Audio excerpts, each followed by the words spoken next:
तो मकर लगन वालों के लिए हम केतु की प्लेसमेंट के बारे में अभी चर्चा कर रहे थे इस वीडियो में। अब थर्ड हाउस के बारे में विचार करेंगे। जैसे किसी भी जातक का अगर थर्ड हाउस में मीन राशि में अगर केतु स्थित है तो यहाँ वास्तव में केतु किस प्रकार के प्रभाव आप लोगों को दे सकते हैं। मीन राशि में अक्सर केतु स्थित होगा तो यहाँ थोड़ा कंफर्टेबल जरूर रहेगा केतु, क्योंकि गुरु के घर में मोस्टली केतु बहुत अच्छे परिणाम देते हैं। लेकिन इसमें भी काफी ज्यादा आपको नेगेटिव पॉइंट भी देखने को मिल जाएंगे। केतु के यहाँ स्थित होते हुए आपको थोड़ी मेहनत ज्यादा करनी पड़ेगी और आपको अपना जो टैलेंट है, अपनी जो आपकी काबिलियत है, क्षमता है, जो आपका क्रिएटिव स्किल्स वगैरह है, उस पे थोड़ा सा ज्यादा ध्यान देने की आवश्यकता पड़ेगी आपको। क्योंकि इस हाउस के गुणों को केतु सोखने का काम कर रहे हैं, अब्जॉर्ब करने का काम कर रहे हैं और वो यहाँ काफी ज्यादा कमी उत्पन्न कर देंगे। इसलिए जो भी काम आप करेंगे, भले ही काम आपका किसी भी प्रकार का हो, उसके लिए अब आपका थोड़ा एफर्ट बढ़ जाएगा, थोड़ा एफर्ट आपको ज्यादा ही करना पड़ेगा। इसलिए यहाँ कोई भी प्रकार का रिस्क लेने के बारे में ज्यादा ना सोचें। अगर मंगल के साथ यहाँ पे केतु बैठे हों तो जरूर आप यहाँ विचार कर सकते हैं। और आपको फिर यह भी देखना होगा कि केतु के साथ वास्तव में आपके कोई फायरी प्लेनेट बैठा है, कोई एक शुभ ग्रह बैठा है, या कौन सा प्लेनेट वास्तव में यहाँ बैठा है। इसके साथ साथ यहाँ डिस्पोजिटर का भी बहुत अहम रोल होने वाला है। तो जुपिटर की प्लेसमेंट अब वास्तव में आपके चार्ट में कहाँ है और जुपिटर का क्या संबंध थर्ड हाउस से बन रहा है या नहीं बन रहा। मान लो अगर किसी का जुपिटर यहाँ स्थित है केतु के साथ, तो जुपिटर रेट्रोग्रेड नहीं होने चाहिए। अगर जुपिटर रेट्रोग्रेड हो जाते हैं तो उस केस में आपको जुपिटर का फुल जो फायदा मिलना चाहिए वो नहीं मिलेगा। रेट्रोग्रेड होने के केस में केतु भी अपना पूर्ण रूप से प्रभाव जुपिटर पर डाल सकते हैं, क्योंकि जो भी प्लेनेट केतु के साथ यहाँ वक्री होके बैठा हुआ रहेगा वो केतु की ही साइड में मूव करेगा। और फिर आपको डिग्री डिफरेंस के हिसाब से देखना होगा कि वो प्लेनेट केतु के कितना ज्यादा क्लोज है। लेकिन मान लीजिए अगर कोई भी ग्रह यहाँ सामान्य स्थिति में है या मार्गी स्थिति में है, उस केस में वो प्लेनेट आपके थर्ड हाउस से फोर्थ हाउस की तरफ मूव कर रहा है। लेकिन रेट्रोग्रेड होने के केस में क्योंकि वो केतु के ही साथ चलेगा, इसलिए केतु पूर्ण रूप से उस पर अपना प्रभाव डाल पाएंगे। अब प्लेनेट विशेष पे भी यहाँ डिपेंड करेगा कि वो प्लेनेट किस प्रकार का है। अगर वो फायरी प्लेनेट है तो यहाँ रिश्तों को लेके समस्याएं होंगी। अक्सर आप जब भी हार्डवर्क करेंगे, मेहनत करेंगे या कोई भी रिस्क लेंगे तो थोड़ा फ्रस्ट्रेट जरूर होंगे। इसके साथ साथ आप अपने चंद्रमा को जरूर चेक कर लीजिएगा, चंद्रमा का भी बहुत बड़ा फैक्टर यहाँ आ जाता है। अगर केतु के साथ ही चंद्रमा बैठे हो तो उस केस में फिर आपका प्रत्येक डिसीजन जो भी आप लेंगे उसको बहुत ज्यादा सोच समझ के आपको लेना होगा। यहाँ केतु बैठे हैं तो अब अगर मान लीजिए सपोज करिए किसी का मंगल ही अगर यहाँ बैठा हो तो भाई बहनों के साथ काफी ज्यादा इश्यूज आ सकते हैं। ऐसे जातकों को मिसअंडरस्टैंडिंग्स डेवलप हो सकती हैं। आपके जो पड़ोसी हैं या जो आपके रिश्तेदार हैं उनके साथ भी आपका कुछ ऐसा ही रहेगा। इसके साथ ही जातक बहुत ज्यादा हार्डवर्किंग जरूर होगा मंगल के यहाँ होने से, लेकिन वो जो मेहनत करेगा वो सही डायरेक्शन में नहीं होगी उसकी मेहनत। इसलिए उसकी मेहनत हमेशा बढ़ती चली जाएगी समय के साथ साथ, और उसको अपनी मेहनत का या हार्डवर्क का पूरा रिजल्ट भी नहीं मिलेगा।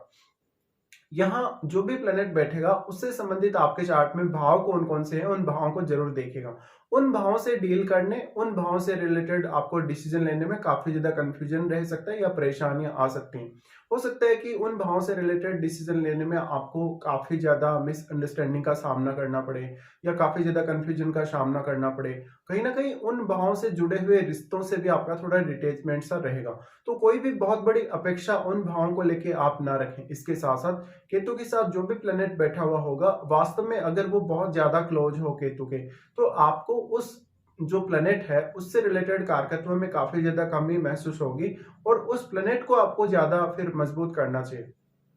यहाँ ज्यादातर केस में आपको जो ग्रह मदद कर सकता है वो मंगल और बृहस्पति ही है। इसके अलावा कोई भी ग्रह आपको इतना ज्यादा मदद नहीं कर पाएगा। लेकिन यहाँ मंगल भी अगर रेट्रोग्रेड कंडीशन में है या बृहस्पति भी अगर रेट्रोग्रेड कंडीशन में बैठे हो तो आपको कोई विशेष मदद यहाँ नहीं मिलने वाली। अब केतु यहाँ बैठे हैं तो आपको बहुत सारी ऐसी ट्रेवल दे सकते हैं वो, जिसमें आपको शॉर्ट ट्रेवल का ज्यादा से ज्यादा रुझान रहे और आपको उन ट्रेवल से कोई विशेष फायदा ना हो। इसके साथ साथ आप कभी कभी बहुत ज्यादा हार्डवर्क करेंगे और हार्डवर्क करते हुए आप अपने स्वास्थ्य पर भी ध्यान नहीं देंगे। इस प्रकार का केतु आपको इवन लंबी दूरी की यात्राएं भी काफी ज्यादा दे सकते हैं। इसके साथ साथ वो कम्युनिकेशन एबिलिटी में काफी ज्यादा आपके गैप पैदा करेगा। कहीं ना कहीं आपका जो स्तर होगा टैलेंट का वो आपके वास्तव में समझ में नहीं आएगा कि आप में कितना ज्यादा टैलेंट है। इसके साथ ही थर्ड हाउस से रिलेटेड अगर आप अपना कोई प्रोफेशन चुनते हैं अपने किसी इंटरेस्ट के बेस पे, अपने किसी अभिरुचि के बेस पे, तो आपको वहां मेहनत ज्यादा करनी पड़ेगी।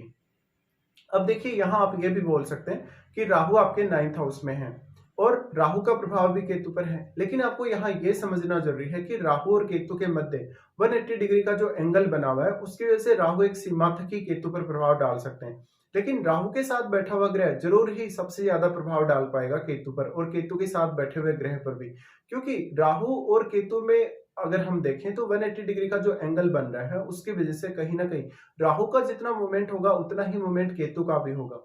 लेकिन क्योंकि राहु के साथ बैठा हुआ ग्रह राहु से काफी ज्यादा मल्टीप्लाई हुआ है, इसलिए उस ग्रह का प्रभाव केतु पर और केतु के साथ बैठे हुए ग्रह पर काफी स्ट्रांगली पड़ेगा, और क्योंकि वो पूर्ण दृष्टि से यहाँ केतु पर दृष्टि डाल रहे हैं। लेकिन केतु के साथ जो बैठा हुआ ग्रह है उसका इम्पैक्ट उतना अधिक राहु पर या राहु के साथ बैठे हुए ग्रह पर नहीं पड़ सकेगा, क्योंकि कहीं ना कहीं उस ग्रह से रिलेटेड जो गुण हैं उनको केतु ने कम कर दिया यहाँ पे। अब देखिए यहाँ जो केतु स्थित है 3rd हाउस में, तो जब तक कभी कभी छोटी आयु में बहुत ज्यादा प्रयास करता है, बहुत ही ज्यादा हार्डवर्क करता है, लेकिन उसका हार्डवर्क सही डायरेक्शन में नहीं होने की वजह से कहीं ना कहीं वो एक समय बाद मेहनत करने से दूर हटता जाता है। तो इस हाउस के रिश्तों, इस हाउस से जुड़े हुए जितने भी आपके काम हैं उनसे आपको केतु थोड़ा डिटेच करने का काम अवश्य ही करेंगे। इसके लिए आपको पहले से ही तैयार रहना होगा, और जीवन में किसी भी प्रकार के आप रिस्क ले रहे हैं तो वो रिस्क आपकी बहुत ज्यादा गलत हो सकती है, जिसकी वजह से आपको कुछ नुकसान हो सकते हैं। आपके केतु के साथ जो जो प्लेनेट बैठे हैं आपके चार्ट में, उन प्लेनेट्स को देखिएगा, उन प्लेनेट्स से रिलेटेड कहीं ना कहीं आपके अंदर जो क्वालिटीज हैं उनको आपको ज्यादा से ज्यादा इंप्रूव करना होगा, और उन रिश्तों के साथ जिन भावों के वो स्वामी हैं कहीं ना कहीं वो ग्रह, उनको देखिएगा, उन रिश्तों के साथ डील करना आपके लिए इजी नहीं होगा। तो कहीं ना कहीं अब आपका पर्टिकुलर कोई भी गोल है लाइफ में, चाहे आपका कैरियर के लिए है, फाइनेंस वगैरह के लिए है, इवन आपका लॉन्ग डिस्टेंस टूर के लिए, विदेश यात्रा, या फिर आपका फॉरेन सेटलमेंट के लिए अगर कोई भी प्लान है, तो हर प्लान के लिए आपको कुछ एक्स्ट्रा करना पड़ेगा, एक्स्ट्रा मेहनत करनी पड़ेगी।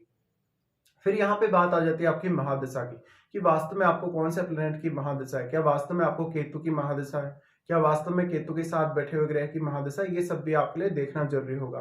और राहु और केतु हमारी पास्ट लाइफ से भी काफी ज्यादा कनेक्टेड हैं, इसलिए केतु यहाँ बैठे हैं तो वो दिखाते हैं कि पास्ट लाइफ में आपने काफी कुछ इस हाउस से रिलेटेड रियलाइज करा है, और अब इस लाइफ में कहीं ना कहीं आपको वो रिक्वायरमेंट्स उतनी ज्यादा नहीं है, क्योंकि वहां पर आप एक बहुत ही हाई लेवल तक जा चुके हैं अपने हार्डवर्क को लेके, अपने टैलेंट को लेके, अपने अभिरुचियों को लेके।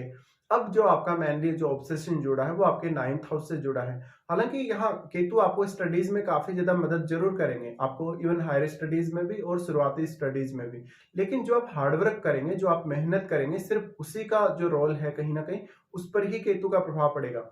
इसलिए हमेशा अपने आप को अपने कहीं ना कहीं कॉन्फिडेंस में लाना बहुत जरूरी है कहीं ना कहीं, और आपको ये समझना जरूरी है कि आप सब कुछ कर सकते हैं। वास्तव में कोई भी जो गुण है, कोई भी जो क्वालिटी है जो आपको महसूस नहीं हो रहा, क्योंकि केतु ने उस गुण से या उस क्वालिटी से आपको डिटेच कर दिया है ऑलरेडी, तो आप खुद को बहुत ज्यादा क्षमतावान समझें तो आप बहुत बेहतर कर सकते हैं यहाँ इस प्लेसमेंट की वजह से।